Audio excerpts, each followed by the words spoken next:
Get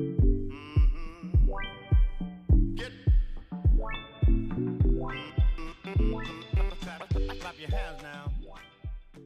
In my crypto sheet, where I basically took a little bit of Ian Bellina's, like Diary of a Made Man, Ian Bellina, took some of his information, utilized a little bit of crypto or MM crypto. You know, they all have their own systems for evaluating a new ICO. He came up with a system where essentially you look at the price of the token, the overall, funds that are trying to be raised by that organization. I mean, I have it all right here. Prototype, whether or not they have a working minimum viable product or better, a test net, an alpha, a beta, whatever, as long as they have something, a minimum viable product, that will get you, in this case, 6 points on this total system here. You evaluate the team. You look, you see their education, check out the LinkedIn profiles, look at their past experiences, see if it's all, real or not.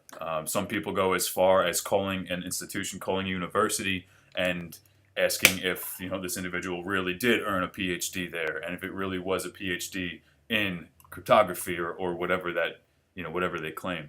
You can look at the advisors, evaluate the advisors, and I know Ian Bellina likes to basically say there's only 2 points here that you can be allocated to the advisors, and it's not, oh, do they have advisors? It's, do they have an MVP? Do they have just a killer advisor who has experience bringing projects from the ground floor into multi-billion-dollar companies? And you just go through and you just have to evaluate. This is a bit subjective, which is why my score might differ from Ian Bellina's, which might differ from MM Crypto.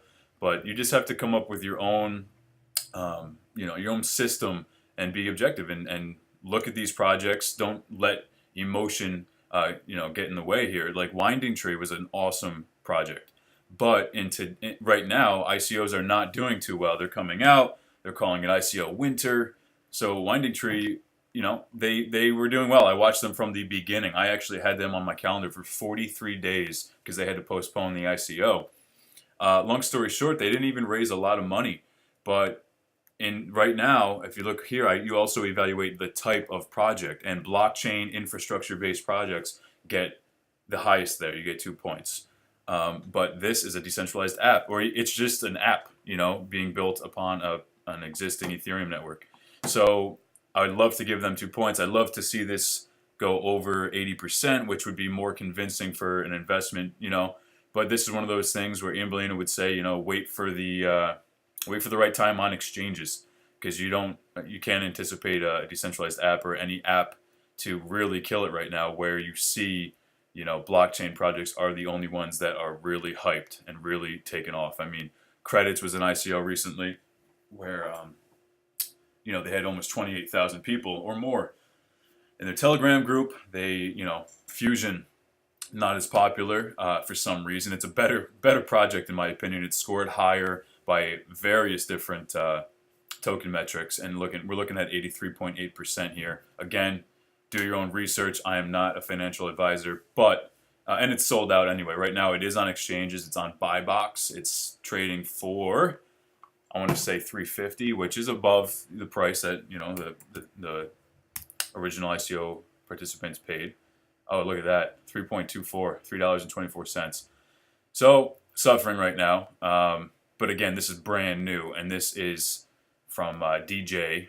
I don't know his last name, but DJ from Bitsy. So the company that incubated VeChain and Qtum, these top 20 blockchain-based projects rather. Anyway, this one is going to come out of nowhere. We're looking at a market cap of 145 million. This, if it just meets VeChain and if it just meets Qtum, we're going to be looking at 2.5 billion. So, I mean, what kind of X is that on an ICO investment? It's definitely decent, and there's a lot to come. This guy, they're going to be revamping, they're going to be marketing the new website. They're going to be, announcing partnerships and building this stuff. It's cross-chain communication with a focus on finances. And there are ICOs out there doing 100x. Some of them are doing 100x in less than a year. Some are doing it in less than 6 months. So, this is basically only a 1.4x over the ICO. So, I mean, realistically, it is early, and there are not many people talking about this project, and it's a sleeper. It's going to wake up, and it's going to put some other companies out. I mean, it's you got to do some research. We can go through their website a little bit here if it lets me on.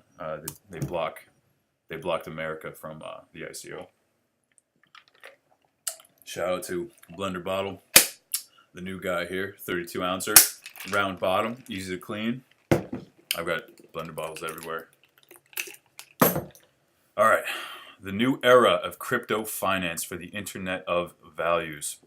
You can see their ICO is finished. They had a brand new mechanism for their token sale. Long story short, they didn't close it. So, you know, if you contributed an ether or two or whatever, or 0.2, you ended up keeping 39% of your actual investment, right? So it was relatively low. So if you put in an ether and you're expecting an ether worth of Fusion, you didn't get that. You got 39% worth. So I guess you could say 0.39 ether worth of Fusion. That was all available on, here we go. I don't know. I'll find it in a second. But here's DJ Kwan, CEO and founder of Bitsy, created Qtum and VeChain. This guy, he's nuts. He's going to pull something out here. They have a decent team. They're going to be hiring a lot more core developers. It's only a matter of time. They're going to do it. You can look at the advisors, everyone in detail. I mean, I did this all in the past, but even if you just look at their token metrics and you look at how many they were going to sell, how many were going to the team versus the actual ICO, how much is going to be used for rewarding, miners or I don't know if it's a proof of stake. Let me refresh my memory here. Oh, proof of work and proof of stake. So they're doing proof of work and proof of stake, which I personally like. I mean, Bitcoin has proven that proof of work is secure, and it's costly, but it's secure. And it almost, some people argue that it adds like an intrinsic value. Like, what's the point in mining a Bitcoin if it costs $1,000 to mine a Bitcoin in electricity and hardware, maintenance and all that stuff? Then it's going to always have an intrinsic value. Otherwise, there'd be no mining of it. But that's an opinion. Proof of work, it's at least secure. And some people could say it adds that intrinsic value because it takes money.